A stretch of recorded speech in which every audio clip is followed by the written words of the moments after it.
Shalom world. We are now at Jacob Jr., my Jewish world. We are now at Poland, the city of Krakow, in the Museum of Galicia. We are receiving now the director, Mr. TOMASZ STRUG.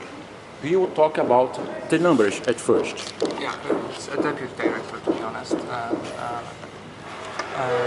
The Galicia Jewish Museum is located in Krakow, in the historical district of Kazimierz, which is traditional Jewish district of Krakow.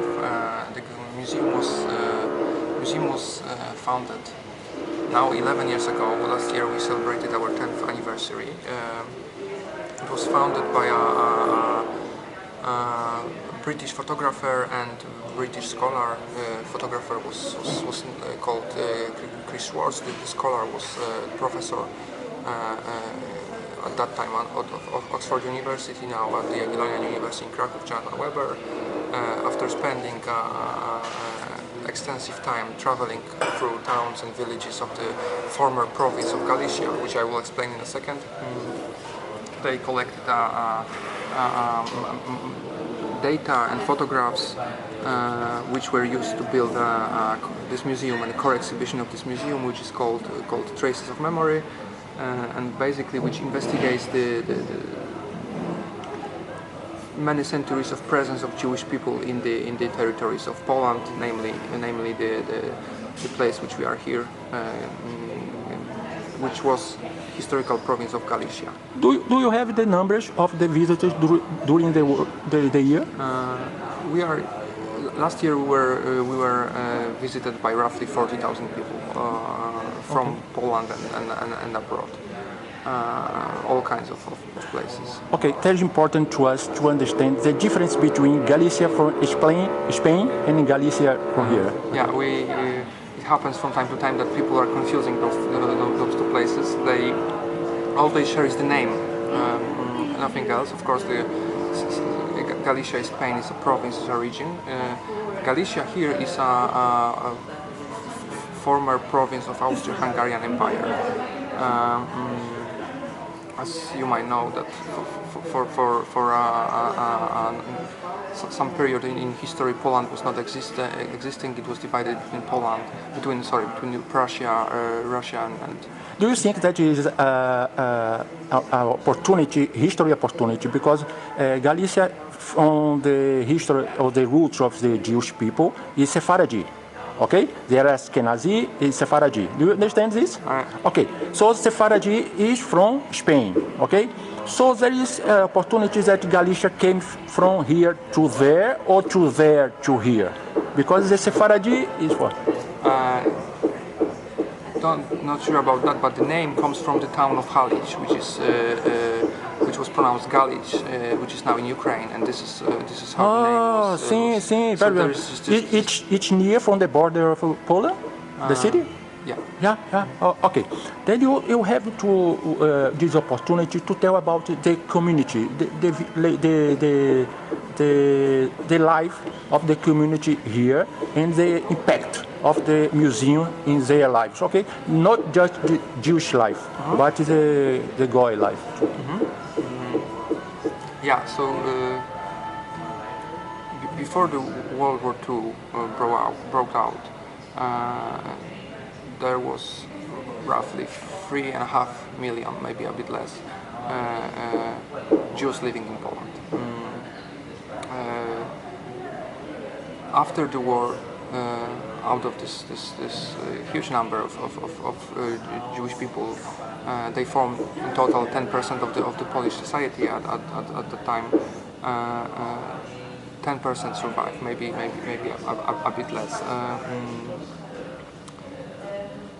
Nowadays, it's very difficult to say how many Jews lives in Krakow or how many Jews lives in Poland. It all depends. So the estimates are from 15,000 to 200,000 people. It all depends how do you who you consider to be Jewish. Yeah. You need to have a Jewish mother or grandmother is enough, or some other way of identifying someone as a Jew. Is it just your own identity that you decided to embrace, or not to go into discussion. There is Jewish community in Krakow today. There is very vibrant Jewish community in Krakow actually, and there is very diverse Jewish community in Krakow. There is of course Gmina, the Orthodox Jewish community, which number around 100 members, maybe a bit more. But there is also Jewish Community Center, which from what I know, has around 1,000 members, or more than 1,000 members. There is Beit Krakow, which is a Reformed community with only female rabbi in Poland. There is Chabad Krakow. There's many different options of being Jewish in Krakow. First time since decades. Okay, I'm sure that you heard something about the anti-Semitism is growing around the west of the Europe. Okay, specifically Paris. What happened about the Charlie Hebdo? Okay, so what do you feel about this when you hear something about a city that Paris means, and the city of Krakow? And there is many sites about the memory of the people, okay, but there is here no anti-Semitism. I felt this, no anti-Semitism. How do you explain this? Well, yeah, I would agree that there is very little active anti-Semitism, if any, in Poland or in Krakow in particular. As you can see, this is a very safe place. We don't have, security officers. We don't check you on entrance. We are here 10 years already, 11 years almost, and we never had any incident or accident during this time. How to explain that? I don't know. It is like that. I would like to provoke you. Okay? Okay. What do you think about the idea that there is no Muslim here? I don't see Muslim. Yeah, I was about to say that one of the reasons might be that we are very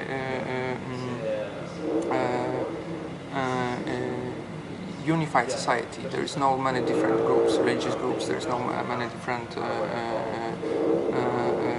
religious options. Of course, there are Jews. And Jews were always a part of the heritage of Poland. So maybe this is reconnecting with the heritage of Poland, and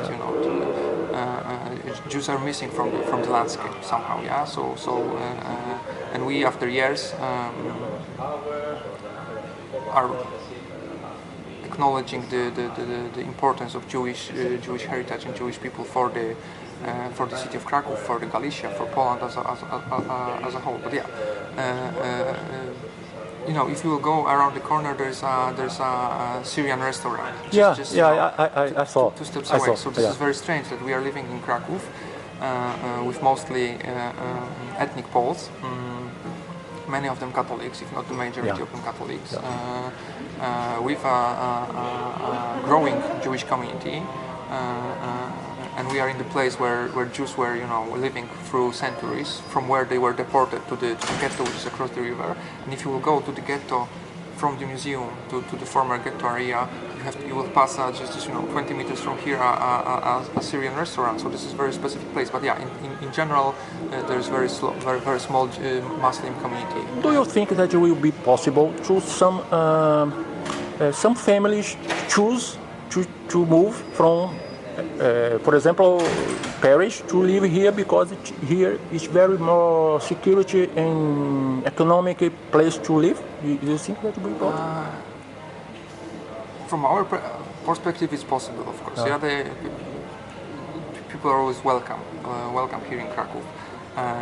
It may be possible that they have some kind of roots here.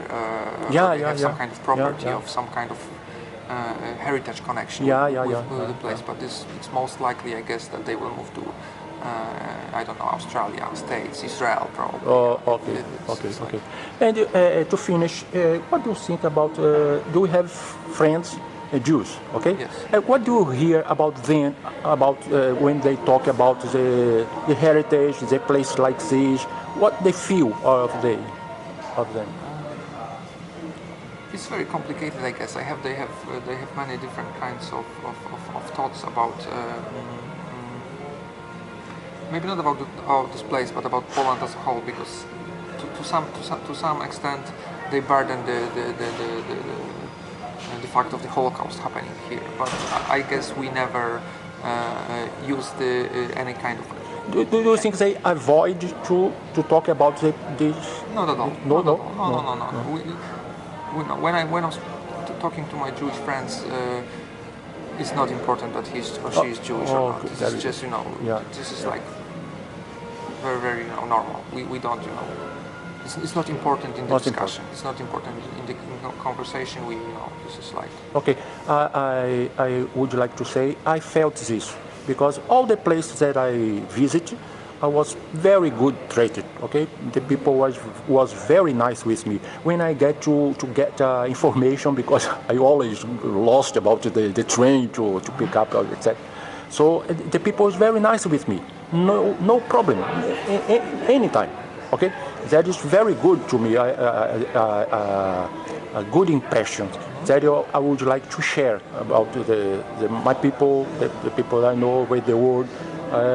To visit Krakow, to visit Poland, to visit Warsaw, a Jew must to visit, okay? Because it's a place that we have roots, but we have the opportunity to be respected. It's very, very, very important to us, okay? And to finish your last words, what would you like to say? What the people would like to visit Krakow and to visit the museum? Yeah, as you said. Everyone is welcome here. We will be more than happy to have any kind of, all kinds of visitors here, and we are able to tell you a lot about the Jewish heritage in Galicia. Okay, thank you, Tomasz. Very, very, very good interview. I think that I have a good opportunity to share how the Poland will tract or continue tracting the people of all the world, not Jews, only Jews, but the people that want to visit Krakow, and they will have a good opportunity to get culture, to get gastronomy, foods, good foods, a beautiful place to visit. Okay, thank you very much. Jacob Jr., My Jewish World. Thank you.